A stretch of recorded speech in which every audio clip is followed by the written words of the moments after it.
Анита, токму така, екипата на телевизија Нова и мобилното студио и вечерва се соочи со проблеми на митингот кога пристигнавме во очекување да започне митингот на коалицијата предводена од СДСМ во центарот на Куманово. Имено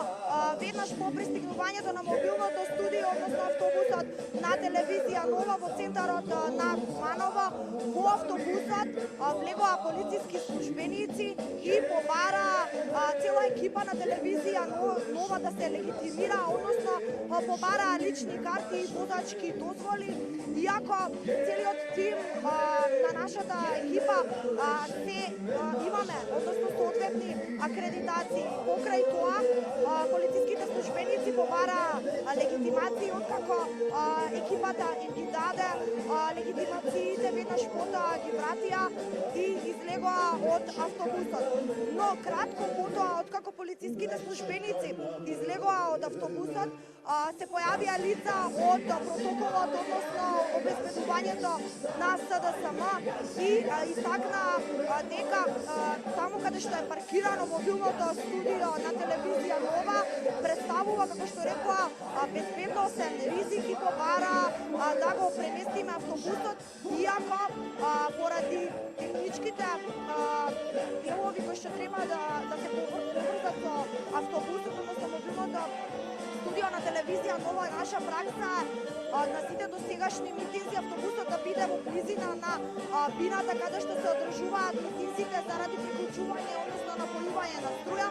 Откако тоа од нашата екипа им беше образложено на лицата од обезбедувањето, сепак тие не го прифатија тоа како добро образложение и останаа на својот став да се помести подолу на улицата во мобилното студио на телевизија Нова, поради што и бевме принудени тоа да го направиме. Морам да кажам дека веќе 16-ти ден од изборната кампања мобилното студио и екипите на телевизија Нова секојдневно известуваат за активностите на политичките партии, вклучително и за оние на коалицијата предводена од СДСМ. Меѓутоа, досега во ниеден град сме немале ваков проблем да се бараат легитимации, да се бара преусмерување на мобилното студио. Вечерва ете за прв пат од Куманово и се соочивме со вакви обструкции и проблеми. Меѓутоа, ние остануваме тука на терен професионално да известуваме, да го проследиме митингот кој што е закажан, односно се очекува да започне на коалицијата предводена од СДСМ и секако се надеваме дека ќе бидеме оставени да продолжиме со професионалното известување во текот на вечерта и нема да има понатамошни обструкции. Анита?